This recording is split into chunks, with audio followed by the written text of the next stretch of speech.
আমরা অপারেশনে নামার পরে আমরা জানতে পারি যে ডাকাত যে মাসুম মৃধা আছে সেইটার মধ্যে ওখান থেকে 3জন পর্যটক এবং একজন মাঝি যে আছে তাকে ছেড়ে দেয়, কিন্তু 2জন পর্যটক এবং গোলকানোর ভিতরে যে মালিক তাকে জিম্মি করে।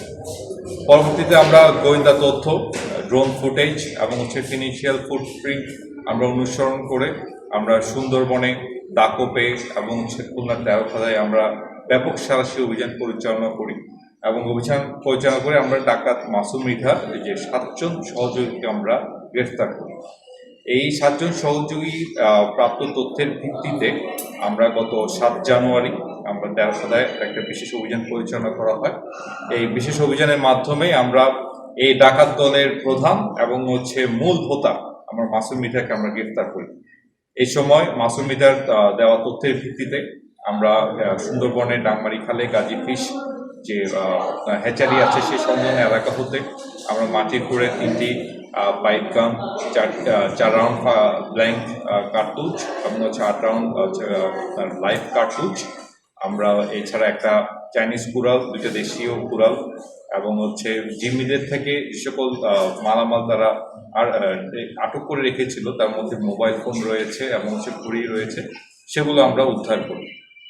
আমরা বর্তমানে এই আটককৃত এই আমাদের যে মাসুম মৃধার মূল ডাকাতকে আমরা পুলিশের কাছে হস্তান্তর কার্যক্রম প্রক্রিয়াধীন রয়েছে।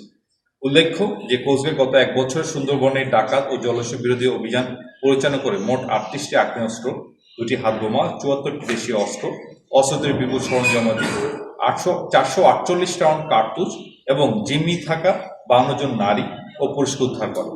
এসব অভিযানে মোট 49 জন সক্রিয় ডাকাতকে আটক করে পুলিশের কাছে হস্তান্তর করা হয়।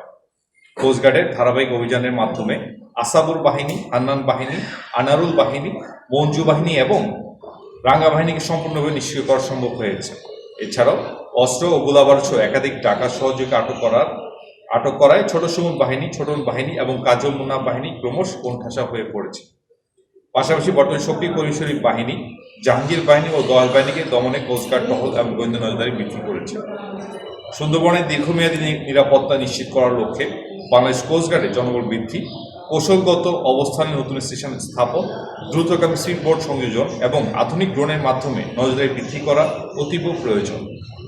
পাশাপাশি বন বিভাগের সমন্বিত অংশগ্রহণ সুন্দরবনের নিরাপত্তা ব্যবস্থাকে আরও শক্তিশালী করবে মর্মে আমরা বিশ্বাস করি, যা বনজ সম্পদ ও জীববৈচিত্র্য রক্ষার পাশাপাশি উপকূলীয় জনগোষ্ঠীর সার্বিক সুরক্ষা তথা জাতীয় নিরাপত্তা নিশ্চিতে আরও ফলপ্রসূ হবে। বাংলাদেশ কোস্টগার্ড সার্বিক নিরাপত্তা, বনজ সম্পদ সংরক্ষণ, জেলে ও বনজীবীদের নিরাপদ পরিবেশ নিশ্চিতকরণ এবং পর্যটন পরিবেশ নিশ্চিত করবে কোস্টগার্ড পশ্চিম জোন, সর্বোপরি বাংলাদেশ কোস্টগার্ড বদ্ধপরিকর। বাংলাদেশ কোস্টগার্ডে এমন অভিযান ভবিষ্যতে অব্যাহত থাকবে।